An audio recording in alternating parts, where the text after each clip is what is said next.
Welcome to this week's Archaeology News. In this video, I'm going to discuss some fascinating discoveries that have made the headlines recently, as well as an interesting new research project. My highlight story is about a 5,000-year-old tomb in Orkney.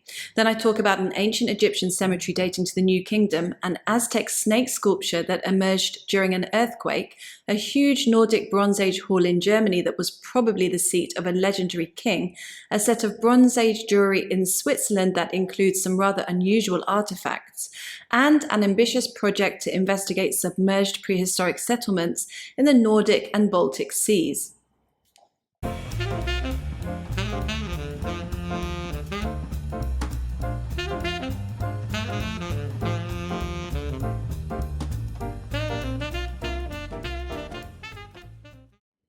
Archaeologists discover a rare 5,000-year-old tomb in Orkney, Scotland. A Neolithic tomb measuring 15 metres in diameter and dating back 5,000 years has been found in Holm on East Mainland, Orkney. The tomb is entered via a 7-metre-long passage which leads into a rectangular chamber surrounded by 6 apsidal cells. Although the site had been explored by a farmer's son in the late 19th century, with skeletons, a mace head and a ball being found at that time, antiquarians paid little attention to it. In fact, some of the stonework was taken away to be reused in a modern building. As a result, the tomb became buried under fields, which is unusual since other Neolithic cairns in Orkney stand out in the landscape. A team of archaeologists started investigating the site because of an old reference to it in a local paper, and managed to pinpoint the exact location because of anomalies identified by a 2021 geophysical survey. The team was led by Dr. Hugo Anderson Weymark from the National Museums, Scotland, and Professor Vicky Cummings from Cardiff University. 14 skeletons were excavated from one of the 6 cells surrounding the central chamber. 2 of these had been placed in an embrace. Here are 2 videos of the 3-week excavation from National Museums, Scotland.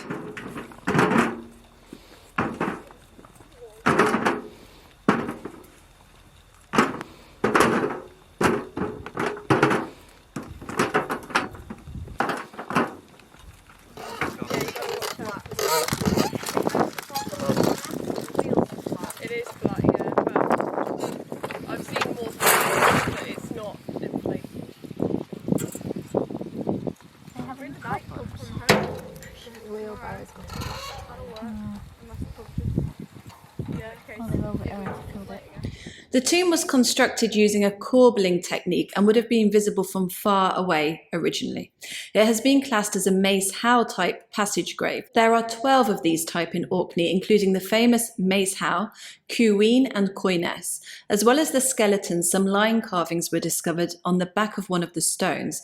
Pottery, stone tools and a bone pin were also found. Such well-preserved skeletons are extremely rare in Neolithic tombs, so this discovery opens up the opportunity for further important research. By carrying out DNA analyses, researchers hope to understand the genetic relationship between the individuals interred in the tomb and to see how they were related to those discovered in other tombs in Orkney. Ancient Egyptian cemetery found with interesting artefacts. Archaeologists who have been investigating Tuna al-Jebel in central Egypt since 2017 recently discovered a cemetery dating back 3,500 years to the New Kingdom. The cemetery was found to contain mummies, stone sarcophagi, amulets, shabti, canopic jars, and a huge papyrus of the Book of the Dead. Shabti are figurines that were placed in tombs to serve the deceased in the afterlife. Canopic jars contain the organs of the deceased once they were removed prior to mummification of the body. The Book of the Dead refers to a selection of texts that were supposed to guide the deceased through the underworld. In Tuna al-Jebel, archaeologists excavated a Book of the Dead measuring 13 by 15 meters. One of the mummies is thought to be the daughter of Dihuti, who was a high priest of Amun. Another is probably that of a woman who worked as a singer in the temple of Amun. Aztec snake sculpture exposed during earthquake. An earthquake near to Mexico's west coast in September was so powerful that it was felt some 400 kilometers away in Mexico City. It is there, under a law school, that a huge stone sculpture of a snake was revealed during the earthquake. Archaeologists from Mexico's National Institute of Anthropology and History excavated the sculpture, which was created by the Aztecs when the area was covered by the Tenochtitlan city-state more than 500 years ago. The sculpture is 1.8 meters long, 85 centimeters wide, and 1 meter high. It still retains 80% of its original surface decoration, with red, black, and white pigment clearly visible on it. Experts from the National Autonomous University of Mexico and the Templo Maya Museum are working to preserve the sculpture, including the colours, a process that will take until next year. Huge Bronze Age hall discovered in Germany. In March, a team of archaeologists led by Immo Hesk from the Georg August University of Göttingen in Germany discovered the remains of a large hall dating to the Nordic Bronze Age. Excavations were completed this autumn. Measuring 31 by 10 meters, the hall dates to the 9th or 10th centuries BCE and would have been 7 meters in height, so probably had several stories. Located near Berlin, it's the largest Bronze Age structure to have been discovered in the region. Outside of the area, only 2 buildings of a similar size and date have ever been found, and these were between Germany and Denmark. The hall is close to the elaborate Bronze Age tomb at Sedin, which is thought to be the burial place of a royal figure, possibly the legendary King Hinz. Considered as an incredibly important site, the Sedin burial mound has a diameter of 64 meters and a height of 9 meters and was found in 1899. Due to the hall's proportions, experts think it was a royal meeting place. If the central figure of the Sedin tomb complex did belong to King Hinz, then this hall was probably his as well. The walls of the hall were made of wood and wattle and daub before being plastered with clay. Archaeologists found a fireplace in the center of the western part of the hall, as well as a miniature ceramic vessel that was probably used for rituals. Set of Bronze Age jewellery found in a carrot field in Switzerland. A rather interesting set of women's jewellery has been discovered in a carrot field in Switzerland by an amateur archaeologist and metal detectorist. When Franz Zahn was walking through the newly harvested field in August, he noticed some artefacts sticking out from the ground and reported them to the Thurgau Office of Archaeology.